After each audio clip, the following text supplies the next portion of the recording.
The night my parents told me I wasn't their problem anymore. I had 2 daughters asleep in car seats and $43 in my wallet. I remember the amount precisely because I had counted it at a red light. The way you count things when your brain is trying to stay useful while the rest of you is coming apart. My name is Edward Conlon. I'm 38 years old. And by the time this story is over, you're going to understand why the $00 million was never really the point. But let me take you back to where it started. Because what happened on my parents' porch in October 2010 was the first domino in a line that took 14 years to fall completely. And when it finally did, it fell in front of 300 people on a Tuesday afternoon in the Texas Hill Country, and my parents were right there to watch every inch of it. My wife's name was Laura Conlon, born Laura Whitfield, from a ranching family in Fredericksburg, Texas. She was 27 years old when she died on October 3, 2010 from a brain aneurysm that announced itself at 6:48 in the morning while she was making oatmeal in our kitchen in San Marcos, Texas. She was here, and then she wasn't. No warning, no preparation, no last conversation that we knew was the last. We'd been married 4 years. Our daughters, Grace, who had just turned 3, and May, who was 14 months old, were still asleep in their room when it happened. Grace knew something was wrong because of the sound I made when I found Laura on the kitchen floor. That sound is the one thing I'm grateful she doesn't remember. I was 24 years old. I had a construction estimating job that paid $41.00 a year. I had a rented house with 17 days left on the lease. I had 2 daughters who needed feeding every few hours and a grief. So total it felt structural, like it was load-bearing, like removing it would bring the whole building down. I had no life insurance. We were young. We thought we had time. The hospital released me at 2:00 in the afternoon with a folder of paperwork and the phone number of a grief counselor who I never called because I couldn't figure out which hour of the day to fit that into. I sat in the hospital parking lot for 45 minutes. Then I drove to my parents' house. My parents, Dennis and Carol Conlon, lived in a brick colonial on a cul-de-sac in the Canyon Lake area about 40 minutes from San Marcos. Dennis was 54 at the time, retired early from a career in municipal water management. Carol was 52, worked part-time doing bookkeeping for a local insurance office. They had a 4-bedroom house with 2 of those bedrooms empty. My younger sister Kristen had moved to Austin 2 years earlier. I want to be precise about this because some people, when they hear a story like mine, assume the parents must have been monsters all along. Mine weren't. Not exactly. They were the kind of people who were generous when it was comfortable and scarce when it wasn't. They loved in the way that some people love conditionally proportionally, with an invisible ledger running in the background that they would have sworn didn't exist. I pulled into their driveway at 3:15 p.m. on October 3, 2010. Grace was awake in the back seat, quiet in the way she'd been since the hospital parking lot. May was asleep. I went to the door and knocked, and my mother opened it with a dish towel over her shoulder and looked at my face and knew. She knew, and she still stepped outside rather than in. I told her Laura was gone. I told her about the aneurysm. I told her about the lease ending. And then I asked, and I want to be clear. I asked because I needed her to understand that this was a request, not an assumption. If the girls and I could stay with them while I sorted out what came next. My mother looked at the car, then at me, then at the car again. Ed. She folded the dish towel. Your father and I were not set up for this right now. We just got into a routine and 2 small children. Mom. The words came out quieter than I felt. Laura died this morning. I know, sweetheart. I know. And it's terrible, but we raised our kids. We paid our time. Your father's blood pressure. 3 weeks? 2 weeks? I just need a floor, and I'll figure it out. She looked at the dish towel. My father appeared at the door behind her. He looked at me. He looked at my mother. He did not look at the car where his grandchildren were sitting. My father's answer came with the particular cruelty of a man who believes he's being reasonable. It's not a good time, son. You're a grown man. You'll figure it out. And my mother added, we can't be your rescue. Every time life gets hard, Edward, every time. As though I had a history of showing up at their door, as though this was a pattern and not the worst morning of my life. I stood there on that porch, for a moment longer than I should have, waiting. I can see that now. For one of them to change their mind, to look past me at those two little girls, and be moved by something more than inconvenience. They didn't. I walked back to my car. I buckled myself in. Grace asked where we were going. Grandma and Grandpa Whitfield, I told her. She asked if they had horses. Yes. She accepted that, turned and looked out the window. I drove 40 south on US 290 toward Fredericksburg, toward the Whitfield place. And I want to be honest, I didn't call ahead because I didn't know what to say. I had just watched one set of grandparents decide my daughters weren't worth the inconvenience. I wasn't prepared to find out the score was 2 for 2. I pulled onto the Whitfield property at 5:40 p.m. as the October light went gold over the cedar and live oak. Frank Whitfield, Laura's father, 58 years old at the time, lean and weathered in the way that men get after 3 decades of working land, was coming out of the barn when my headlights swept the drive. He stopped. He looked at the car. He came toward me before I even opened the door. I got out. I didn't know how to start. He took one look at my face and said, "Ed, just my name. The way people say it when they already know. She's gone, Frank." He put his hand on the back of my neck the way fathers do, or the way some fathers do. And he held it there, for a moment without saying a word. Then he pulled back, looked at the car, and said, "Get those girls inside. Norma's got dinner on. Get those girls inside." For words, no conditions, no speech about routines or blood pressure or what they'd signed up for. Norma Whitfield, Laura's mother, 56 years old, a woman who ran a 200-acre cattle and horse operation alongside her husband, and still found time to make the best biscuits in Gillespie County, opened the back door of my car before I'd even reached it. She unbuckled May from her car seat and held her against her shoulder and looked at me over the baby's head with wet eyes and a set jaw. The face of a woman deciding to hold herself together for the sake of people who needed her to come inside. "You're going to eat something." It was not a suggestion. I sat at the Whitfield's kitchen table that night and ate a bowl of beef stew I couldn't taste because grief does that, flattens everything sensory into a kind of gray static. But I ate it because Norma had set it in front of me, and that felt like the minimum I could do to honor what she was offering.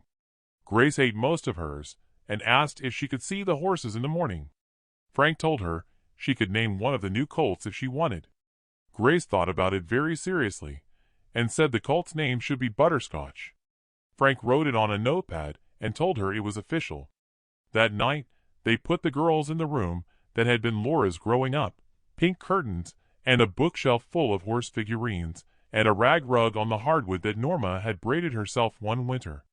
I slept on a pull-out sofa in the stat with a stack of quilts and a night light on in the hall, so May wouldn't wake up scared in a new place. I didn't sleep much, but I wasn't alone. And at 24 years old, with 2 daughters and $43, not being alone was the whole world.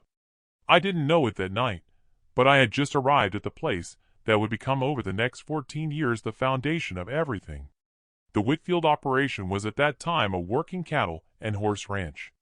200 acres of hill country land outside Fredericksburg, running about 60 head of Hereford Angus cross cattle and a small Bermuda of working quarter horses. Frank had supplemented with some recreational horse sporting to manage the margins, and Norma ran the books with the same no-nonsense efficiency she applied to everything else. The ranch turned a modest profit most years. Not enough to get comfortable, but enough to stay. I had a degree in civil engineering that I had been using to estimate commercial construction projects.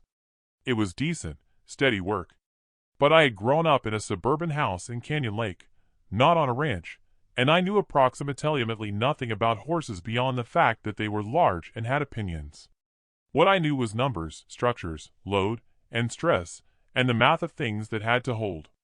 In the first weeks at the Whitfield place, I told Frank I wanted to earn my keep, not as a favor, but as a condition I'd set for myself, because I came from people who believed in ledgers, and I couldn't fully shake that yet, even when I was trying to. Frank put me to work on the fence line, which needed resetting along the south boundary.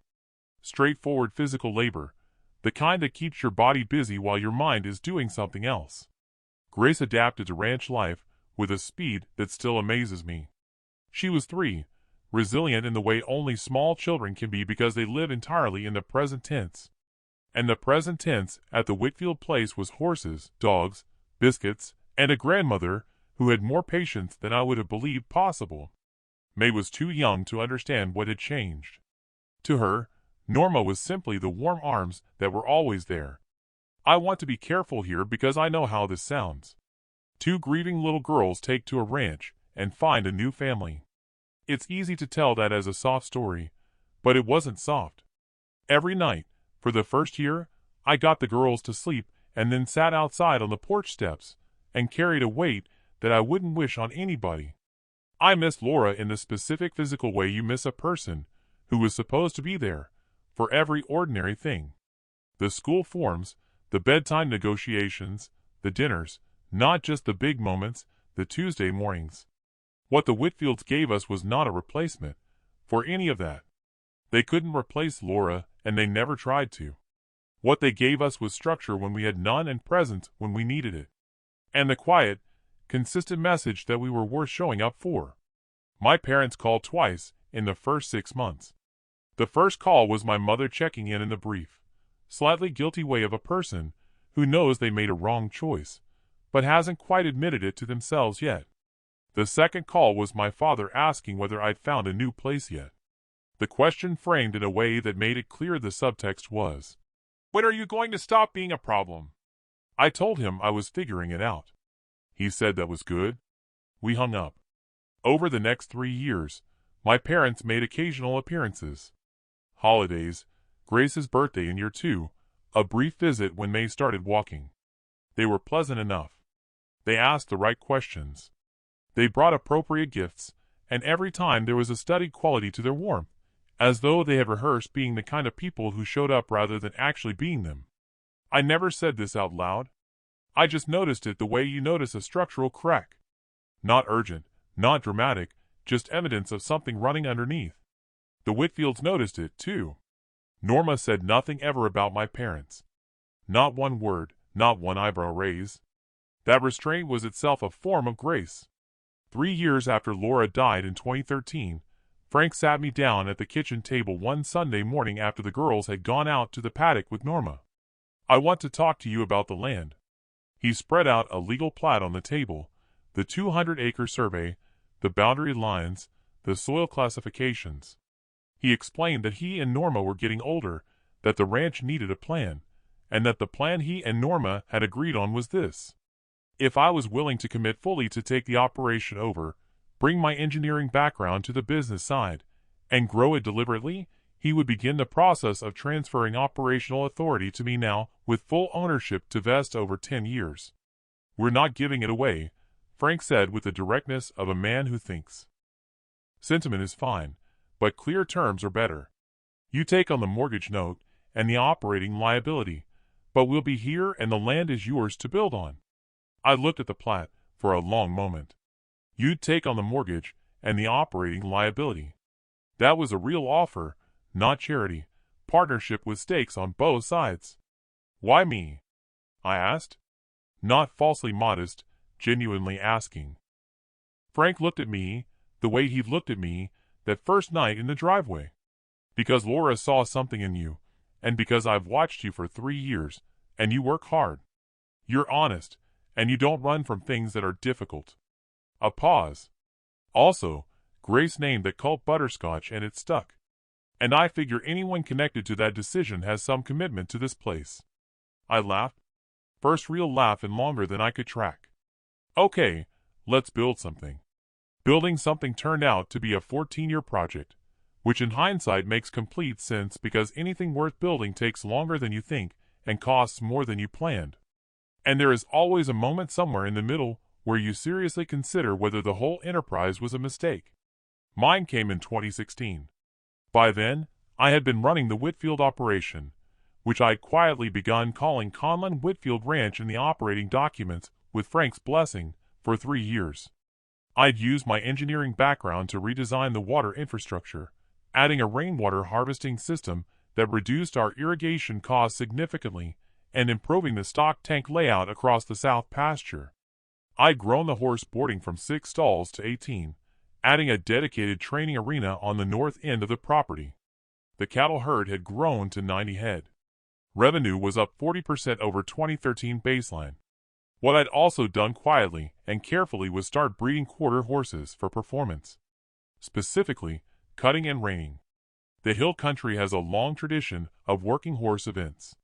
And the performance quarter horse market, when you know the bloodlines and you're patient, can be extraordinarily profitable. I knew the bloodlines. Frank had taught me. I was patient because I didn't have a choice. The crisis in 2016 was operational. A drought that hit Gillespie County hard enough that the hay market tripled overnight. We lost 12 head of cattle to heat stress. And the bank called to discuss the operating line of credit in terms that were not a discussion. I was 30 years old, 2 girls in elementary school, and staring at a spreadsheet that told me I was 6 months from not being able to make payroll. Frank and Norma sat at that same kitchen table, and I spread that spreadsheet out the same way Frank had spread the plat 3 years earlier and told them exactly where we stood. Frank looked at the numbers. Norma looked at me. "What do you need?" Frank said. "Time and about $80, zero in bridge capital to get through the hay season and restructure the feed contracts." "Where are you going to get it?" "I have a plan, but I need to know you're both okay with more risk before I move forward." Frank looked at Norma. Norma looked at Frank. Something passed between them that had no words in it. Then Frank looked back at me. "We're in this together. What's the plan?" The plan was a calculated risk. I had a 4-year-old quarter horse stallion registered name Hyatt Ranger call named Ranger out of a breeding line I'd been quietly developing since 2014. Ranger had won 2 raw reining events as a 3-year-old and had the bloodlines in the movement to be a serious breeding prospect. I hadn't listed him as a stud because I'd planned to wait until he had more competition record. The drought changed the math. I listed Ranger for performance sales at a regional equine sale event in San Antonio that September. I drove him there myself, Grace riding in the passenger seat at 10 years old with a hand-lettered sign she'd made that said, "Go Ranger," which I made her keep in the truck because I felt it might undercut the professional atmosphere. Ranger sold for $340, zero to a buyer from the King Ranch operation in Kingsville. We made payroll. We paid down the operating line. We survived the drought year. And I sat in that truck outside the sale barn for a moment after the check cleared and thought about what my father had said to me in 2010. "You're a grown man. You'll figure it out." He meant it as a dismissal. It had turned out to be accidentally accurate. Between 2016 and 2022, the ranch grew in ways I hadn't fully projected when I drew up the 10-year plan. The performance breeding program became the primary revenue engine, producing horses that competed and placed consistently at major draw and INCHA events. That's the National Reining Horse Association and the National Cutting Horse Association, 2 of the premier performance horse circuits in the country. A placing horse in those circuits doesn't just win prize money. It builds a bloodline reputation that multiplies stud fee and offspring sale value over years. By 2020, the ranch, now formerly titled Conlon Whitfield Performance Horses LLC, had a waiting list for breeding contracts and had produced 3 horses that sold above $400 zero. Frank and Norma stayed in the house on the property. That was always the arrangement. The land transferred to me on schedule in 2023 per the original agreement. With the farmhouse reserved for their lifetime occupancy, Frank's health had begun to slow by then. Nothing dramatic, but the knees and the back that come with decades of ranch work were making themselves known. Norma was still sharp as a fence wire and ran the breeding records with the same precision she'd always applied to everything. Grace, now 16 in 2023, had grown up on that land and worked it with a confidence that still made me catch my breath sometimes. The way she moved around horses, calm and certain, like she'd been born to it. May 14 was quieter about the ranch, but equally absorbed in it. She developed an interest in the genetics and data side, tracking bloodline performance metrics with a spreadsheet precision that I could only describe as unsettlingly good at 14. Laura would have loved watching this, I thought. Sometimes, usually in the evenings, when the light went gold over the hill country cedar, and the horses moved in the near pasture, and the house smelled like dinner, Laura would have been insufferably proud. In early 2023, I was approached by a private equity real estate group based in Austin that had been quietly acquiring hill country ranch properties for a larger consolidated development project targeting high-end recreational land use. Think luxury outdoor resort, equestrian retreat, that category of project that the Texas Hill Country has become increasingly attractive, for due to proximity to Austin and San Antonio. The first approach was informal. A phone call from a broker I'd met at a Fredericksburg Chamber event the year before. He told me there was buyer interest in hill country horse operations with existing infrastructure, and wanted to know if I'd be open to a conversation. I told him I'd listen. Over the following 4 months, I had conversations, retained a transactional attorney in Austin named Philip Hartley, and arrived at a number that, when Philip put it in writing and slid it across the conference table, made the room feel slightly tilted. $12 million for the land, the improvements, the infrastructure, and the operating business assets, the breeding bloodline archive, the genetic documentation, the registration records, the competition history, transferred separately in a licensing arrangement that allowed me to continue a smaller breeding operation if I chose. The farmhouse and 2 acres surrounding it were excluded from the sale per an irrevocable reservation I'd insisted on in the early structuring conversations. Frank and Norma's home stayed theirs. That was non-negotiable from the first conversation, and it never came up again after I made that clear. I signed the agreement on March 14, 2024. I was 38 years old.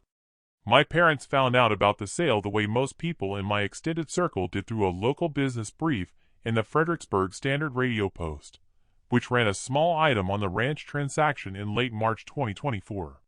The item mentioned the sale price and my name. My mother called that same afternoon. I let it ring. I wasn't ready for that conversation. Not yet.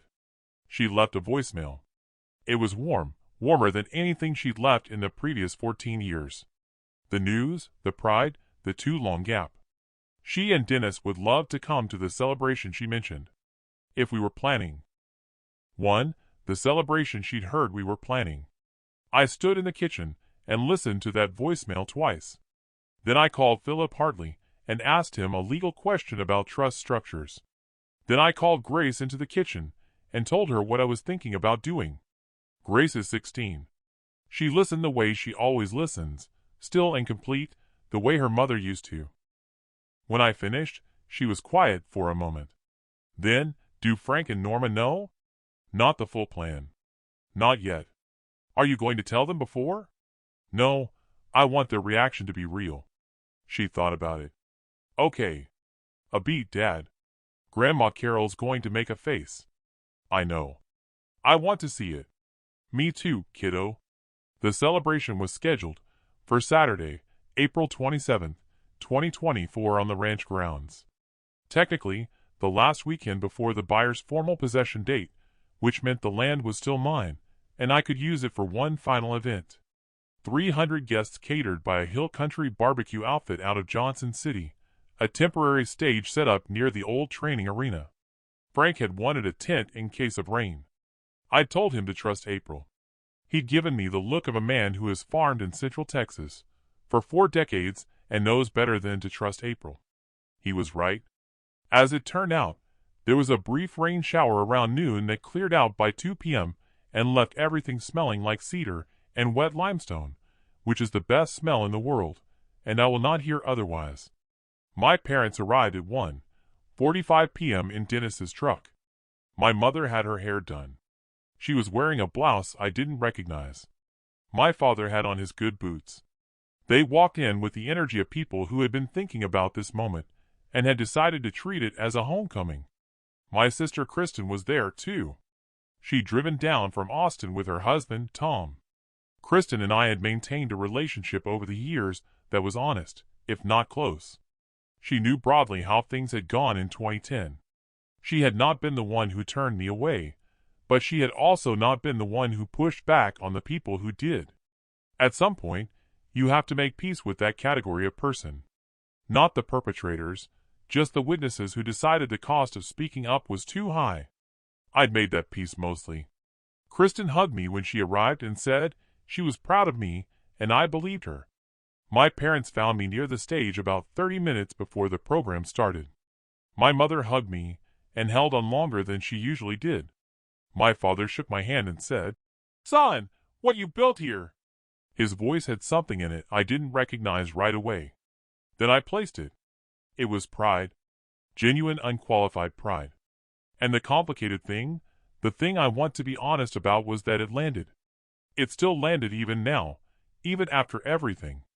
Because that's what fathers do when they finally say the thing you needed. They say it too late, and it still means something, and you have to figure out how to hold both of those things at the same time. I told them I was glad they could make it.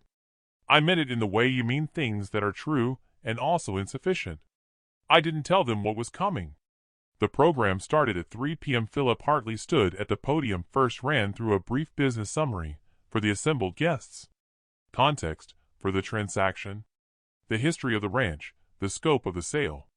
He was precise and unhurried, the way good attorneys are. Then I walked up. 300 people, hill country neighbors, horse industry contacts, auction house representatives, magazine editors from Western Horseman and the Quarter Horse Journal, Frank and Norma's church community, the girls' school friends, ranch hands who'd worked with us over the years, people who had shown up for this land in one way or another. Frank and Norma were in the front row. Frank had his good hat on. Norma was sitting perfectly straight with her hands folded in her lap. The way she sits when she's trying not to show that she's nervous. I looked at them for a moment before I started. They still don't know. Good. I started with the ranch, the land, what it had taught me, what I'd put into it, what it had given back. I kept that part short because the people in this crowd already knew the story and didn't need a summary. What they didn't know was what came next. Before we finalize anything today, I told the crowd, I want to announce two things that matter more to me than any transaction. I nodded to my left. A banner unfurled from the temporary stage rigging. The design I'd worked on with a graphic firm in Austin for 3 weeks, clean and bold and right. The Laura Conlon Foundation for Rural Family Stability. I heard Norma make a sound. I kept my eyes on the banner for a moment. My late wife, Laura Whitfield Conlon, grew up on this land. She loved it, and she left it behind too young, and she left 2 daughters and a husband who didn't know what to do with themselves. The foundation is funded at $5 million from the sale proceeds. Its purpose is to provide emergency support and resources to families in rural communities facing sudden hardship, specifically families who have lost a primary earner and need a bridge to something stable. Because in October 2010, my family needed that bridge, and the people who built it for us are sitting right there. I pointed directly at Frank and Norma. The crowd turned. I saw Frank put his hand on Norma's. Frank and Norma Whitfield took in a 24-year-old widower with 2 toddlers on the worst night of his life. They didn't ask what we could do for them. They set 2 more plates. They handed my daughters a home, and they handed me a purpose. And they asked for nothing in return. Not in 14 years. Not once. A pause. Let it land. So the second announcement is this. The farmhouse and the 2 acres surrounding it, the parcel reserved from the sale, will be transferred by deed to Frank and Norma Whitfield this week, free, clear, and in perpetuity. Their home always. The crowd rose. Not politely. Actually rose. The way people stand when something moves them before they've decided to. Frank looked straight ahead for a moment. He was doing the thing men of his generation do when they're trying not to cry in public. Jaw set, blink slow, breathe through it. Norma was not attempting that discipline. She was crying freely, and I loved her for it. I found their eyes and held them for a moment. Thank you. It's not enough. It's what I've got. I want to tell you about a specific detail in my peripheral vision during that applause because it's the part of the story that people come for and it earned its place. My parents were standing about 15 feet to the left of the stage. I could see them without looking directly at them. My mother's face had done something complicated. She had arrived at this event with the expression of a woman who expected to be welcomed into a success story she could claim adjacency to. The expression had moved during the part about October 2010, during the part about 2 plates being set, during the part about Frank and Norma, through several phases that I can only describe as a controlled demolition. Slow, then faster, then a settled kind of stillness that wasn't peace. My father looked at the stage, then at Frank and Norma receiving the crowd's applause, then at the banner with Laura's name on it, then at me. I held his gaze, for exactly as long as felt honest. Then I looked back at Frank and Norma because they were the ones who deserved my eyes. After the applause settled, I stepped to the microphone one last time. Family quietly into a crowd that had gone still. Is not who shares your name. It's who shows up when showing up is the only thing that matters. The night my daughters and I arrived on Frank and Norma's porch, they didn't evaluate whether we were a burden. They just opened the door. A beat. I've spent 14 years trying to deserve that. I stepped back. The program concluded. My mother found me near the catering tables about 40 minutes later. She'd clearly been working up to the approach. I had seen her circling at a distance, for a while, recalibrating. She started with, "That was a beautiful tribute to Laura. Thank you." A pause. "Edward, I want you to know your father and I think about that time. We think about what we should have." "Mom," I kept my voice level. "I'm not angry at you. I want you to understand that I meant it." The anger had burned down to something quieter and more permanent over 14 years. Not forgiveness exactly, not bitterness exactly, just clarity. What you did in 2010 told me something true about what I could count on. And I built my life from what I actually had, not from what I wished I had. That worked out. She looked at me. Something in her face was working.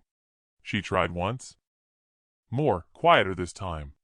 The girls, could there be a way to know them better? Now, it was the right question. 14 years too late, and still the right one. That's up to them. Grace is 16, and May is 14. They have their own opinions about what they want. If you want a relationship with them, you ask them directly. Not me. She nodded twice. The nod of a person accepting terms they know they have no standing to negotiate. My father came over and stood beside her. He looked at me for a long moment. Then the words came, slow and deliberate. I was wrong. In 2010, what we did was wrong. 6 words, 14 years in the making. I let them sit for a moment because they deserved to sit. I know. I know you were. That was enough. Not a reconciliation, not a repair, but an acknowledgement witnessed by nothing but the two of us that what happened was real and he knew it. That mattered to me in a way I hadn't fully expected. I want to step back from the personal and say something that I think this story earns the right to say.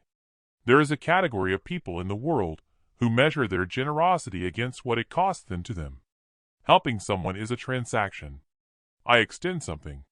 I am owed something. And if the balance doesn't work out in my favor, I don't extend it. My parents were this kind of people. Not cruel, not malicious, just transactional.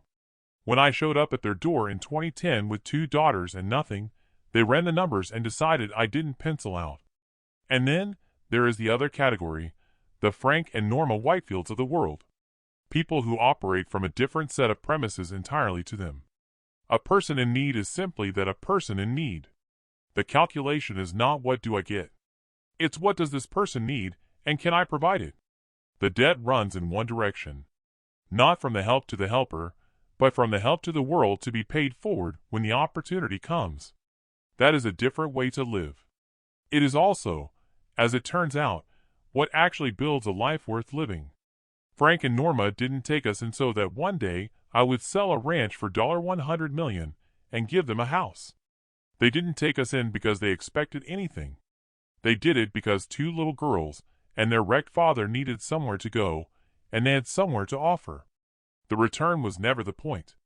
The deed to that farmhouse was not a reward. It was a recognition. The only language I had for you changed. Everything was here. This is yours. You should have it. Norma called me the morning after the celebration, before I'd even had coffee. She'd been up early. She's always up early. Always will be. Edward. Her voice had that morning quality. Direct and warm. The house. Yes, you didn't have to do that. I know. But you did.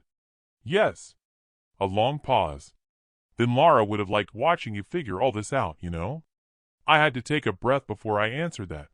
Yeah, I think she would have given me a hard time about it, too. Norma laughed, the specific laugh of someone who knew Laura Whitfield from birth and recognized the accuracy of that statement completely.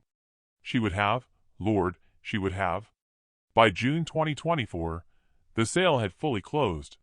The buyer's development team had moved onto the property. The training arena I'd built in 2015 was already scheduled for renovation into a boutique equestrian facility. The cattle pens were coming down. The land was becoming something else, which was the deal, and I'd made my peace with it. Frank and Norma were in their house, which was now legally and irrevocably theirs. Frank had finally let the orthopedist address his knee. He walked without the hitch, for the first time in 3 years, and spent a full morning in May demonstrating this to Grace by walking from the barn to the fence line and back without stopping, which Grace timed on her phone and reported to me with complete seriousness. May had submitted a proposal to the Laura Conlon Foundation's first grant cycle, not for herself, but as a volunteer researcher who wanted to help identify qualifying applicants in Gillespie and Kirk counties. She was 14. The foundation's executive director, a woman named Susan Park, who I'd recruited from a nonprofit in San Antonio, called me after their first meeting and said, "Your daughter is going to run this organization someday. I'm telling you now." I told her I knew. My parents came to Fredericksburg once in the summer in July 2024 for a visit the girls had agreed to. I was present, but stayed in the background. Grace was cordial and watchful. She has her mother's ability to be gracious in a room without giving more than she's chosen to give. May was polite and slightly distant in the way 14-year-olds are when they haven't fully decided what they think yet. My mother brought banana bread. My father helped Frank move some stored equipment from the tool shed without being asked, which Frank told me afterward was, in his estimation, a reasonable starting point for a man. Nobody cried. Nobody said anything definitive. The door was open an inch, which was more than it had been in 14 years, and I left it there to decide its own direction. The Laura Conlon Foundation gave out its first grant that September, $18,000, to a 26-year-old single father in Kerrville, Texas, who had lost his wife to a cardiac event 6 months earlier and was trying to keep his 2 sons in the house they'd lived in since before the boys could remember. He'd applied with a 2-page letter that May had flagged for the review committee, citing the passage where he described counting the money in his wallet in a hospital parking lot. She hadn't told me that detail when she flagged it. When Susan Park sent me the application summary and I read that line, I had to put my phone face down on the counter and stand at the kitchen window for a while. The number was $43. $43. Different man, different hospital parking lot, different state, but close enough that I felt the specific weight of it in my chest like something I had carried for 14 years and just sat down. We approved the full amount the same afternoon. Grace turned 17 in October 2024. We had a small dinner at Frank and Norma's, the house that was now officially legally permanently theirs. And Norma made the biscuits, and Frank grilled, and May got into an extended argument with Grace about the correct name for the color of the sunset, which somehow escalated to involve a color Will had looked up on her phone. I sat at that table and looked at my daughters. One arguing confidently about mauve versus rose gold, one pointing at a phone screen as legal evidence and thought about a kitchen floor in San Marcos in October 2010, and a 4-hour drive in the dark, and a man who came out of a barn in the headlights and said my name like he already knew. The $100 million bought us the deed and the foundation and the house for Frank and Norma. What it couldn't buy, what couldn't be purchased at any number, was what was already at that table. What was already built, what had been built from nothing. Slowly, Over 14 years of showing up by people who never asked what they were going to get for it. My father had said I'd figure it out. He was right. I just needed the right people to figure it out with. If you like this story, join our community by hitting that like button and subscribing for more family-centered accounts like